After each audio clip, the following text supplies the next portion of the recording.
की हिंदी की कक्षा में हम देखेंगे अनुच्छेद लेखन या निबंध लेखन, कि हमें विषय में कोई भी टॉपिक दिया जाता है और हम उसको किस तरह से एक्सप्लेन करते हैं, कैसे हम उसके बारे में लिखते हैं, वो हम देखेंगे।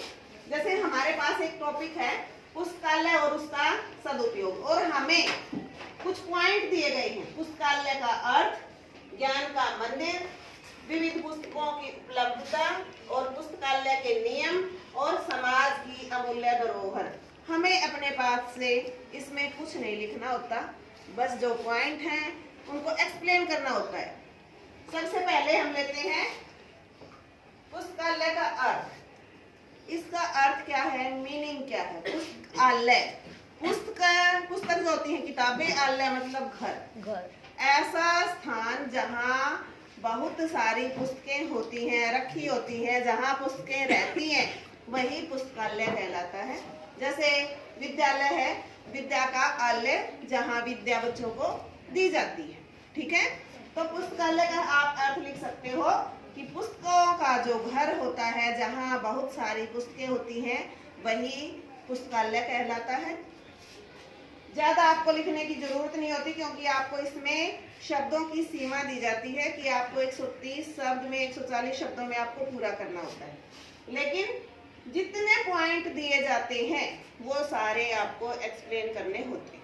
नंबर 2 देखेंगे, ज्ञान का मंदिर। ज्ञान कैसे है? क्योंकि ज्ञान तो हमें या तो कोई हमें डायरेक्ट बताएगा या हम कहीं से पढ़ेंगे। तो पुस्तकालय में बहुत सारी पुस्तकें होती हैं, अलग अलग विषयों की होती हैं। जिन चीज़ों की हमें आवश्यकता होती है, वो सारी चीज़ें जिसके बारे में हम जानना चाहते हैं, हमारे अध्यापक हमें बता देते हैं, या कोई भी पुस्तक हमारा उस समय मार्गदर्शन करती है। तो ज्ञान का मंदिर है।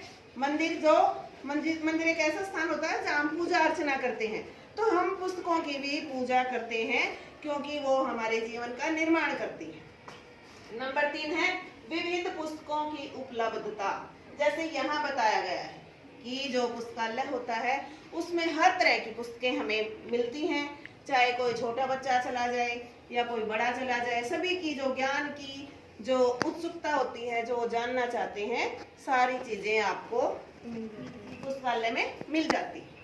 अगला है पुस्तकालय के नियम। जैसे किसी विद्यालय में जाते हैं या कहीं जाते हैं, कोई भी वर्किंग प्लेस होता है, तो उसके कुछ नियम होते हैं। तो पुस्तकालय के भी कुछ नियम होते हैं। हमें शांति से बैठकर पढ़ना पड़ता है वहाँ पर, किसी दूसरे बच्चे को डिस्टर्ब नहीं करना पड़ता, मतलब हमें चाहिए भी नहीं कि हम उसको परेशान करें, क्योंकि वहाँ नियम ये है कि सभी शांति से बिना बोले साइलेंटली वहाँ आपको काम करना होता है। अगला है, लास्ट है समाज की अमूल्य धरोहर। जो चीजें कोई भी, जैसे कोई समाज का साहित्य है या कुछ भी है, जो चीजें हमें मिलती हैं, कुछ हम जानना चाहते हैं, वो सारी चीजें हमें पुस्तकालय से मिल जाती हैं। तो यहाँ पर हम कह सकते हैं कि समाज की एक धरोहर है। जो आज की चीजें हैं वो आगे आने वाले समय में जो बच्चे हैं वो जानकारी अच्छी तरह से ले सकते हैं। तो इस तरह से जो हमारा पुस्तकालय और उसका सदुपयोग है, ये आप पूरी तरह से लिख सकते हैं। धन्यवाद।